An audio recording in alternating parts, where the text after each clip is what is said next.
first time that any of these teams are going through something like this. Both teams that kind of stumbled to the finish line. Yeah, not like a typical seventh game. That Rozier's going to have a monster game tonight if they're going to have a chance to win. Yeah, he's going to have to play well. Malcolm Brogdon doesn't look like he's moving great, but able to step into that triple and knock it down. Look like he's moving great, but able to step into that triple and knock it down. Now, Brogdon, as we mentioned, dealing with that hamstring injury, and that's the answer that Charlotte was hoping for as we are tied quickly. They are now battling in the playoffs, so obviously there's some disappointment with that. McDermott able to slither his way in, then back to Brogdon. McDermott is there, cleans up the mess. Finally putting it all together as Miles Bridges misses underneath. Here's Dougie McBuckets, top of the circle. Quickly they go to their bench, how short their leash is going to be with these starting units.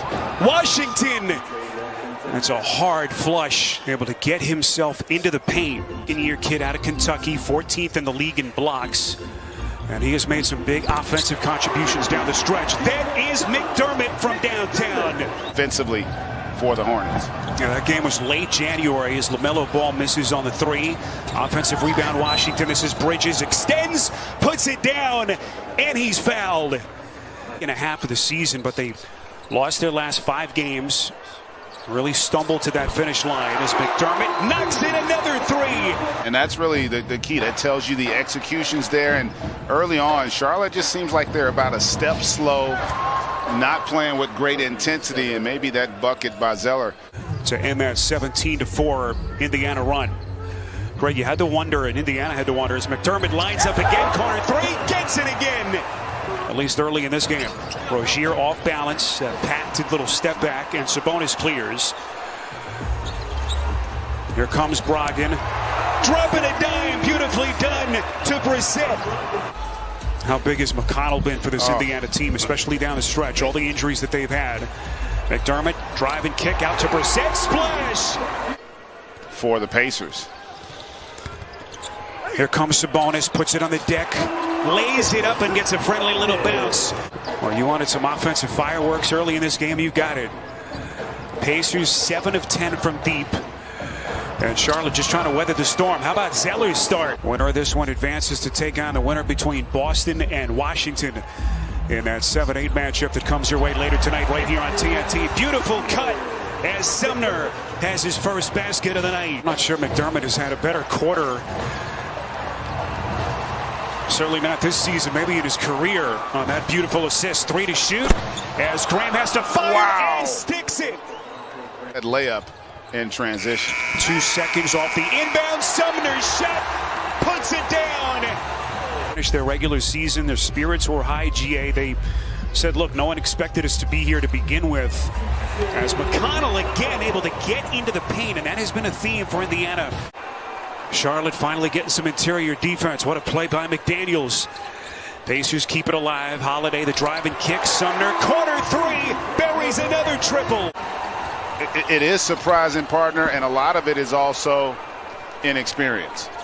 Because it is a different game, and you see Charlotte finally get something easy there. It's the wrong approach in an elimination game. Keelan Martin missing on the three, and here comes Rozier extending to the cup. The ball in his hands. 3-point shot by Malik Monk. His first offering of the night won't go. Look at Martin going left hand. A defensive stand by Batadze. And then Indiana coughs it up at the other end. No one home for Malik Monk. Can Charlotte make a push before the end of the half? Monk backdoor. Bridges cocking it back. Just hasn't quite had his timing so far in this opening half. Yeah, they've done. That's the one thing they have done, Charlotte, defensively, is contain Sabonis, and that's a welcome sight there, Malik Monk. Just such a unique skill set. Turn back. Look at Bridges inside for Charlotte.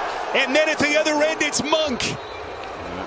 Washington underneath, kicks out to Monk. Shot clock at 5. Monk the little Euro step. Beautiful dime to Zeller. And that was a beautiful play there by Monk. Showed great patience. Waited for the defender to commit and delivered a beauty for Zeller.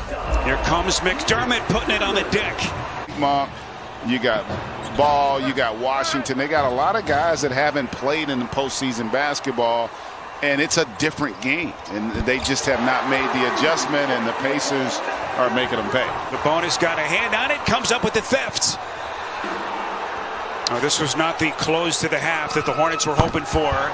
Beautiful pass to Zeller. Moving forward without one of their key guys. But so far, they have been dominant against Charlotte, and they pick up where they left off. O'Shea Brissett. At the start of the third quarter, there's no way I could believe that. Little pick and roll action, and finally Sabonis able to get to the bottom of the... If you're Charlotte right now, over this next 3-minute stretch, you just got to get a rhythm offensively and allow yourself a chance a little bit before the tip. You do get Brogdon back, and boy, the Pacers have come out here and just been electric on both ends. In command with a 25-point lead.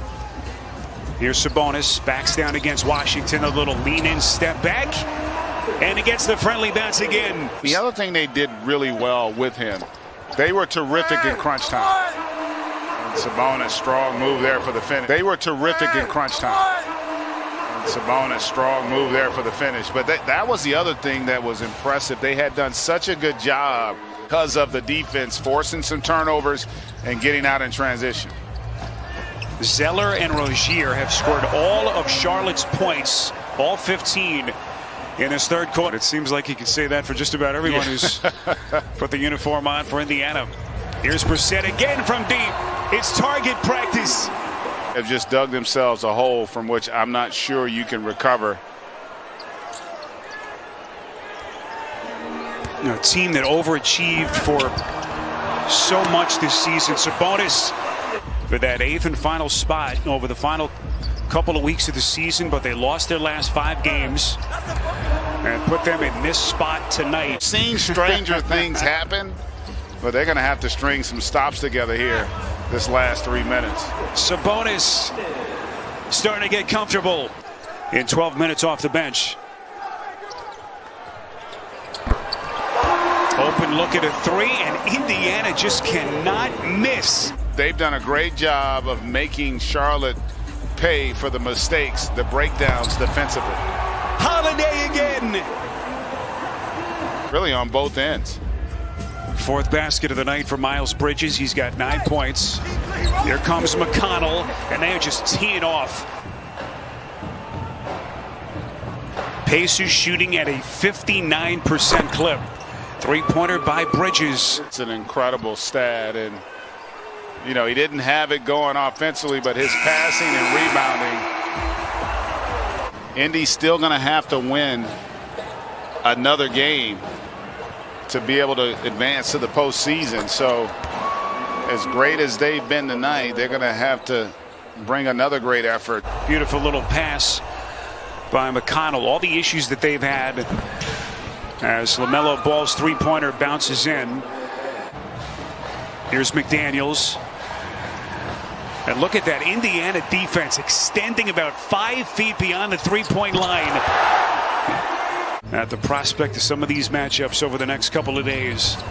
Off balance flick at the rim won't go. It is Bataze. He's definitely had a much better finish to the game than he did start. T.J. McConnell, and they're going to count the basket. Because they're not going to allow him to play anymore in this game. It's about the only thing that hasn't gone right for Indiana. And you know what? Based on how things have been going, you would expect Washington to have a great chance to get this win on the road.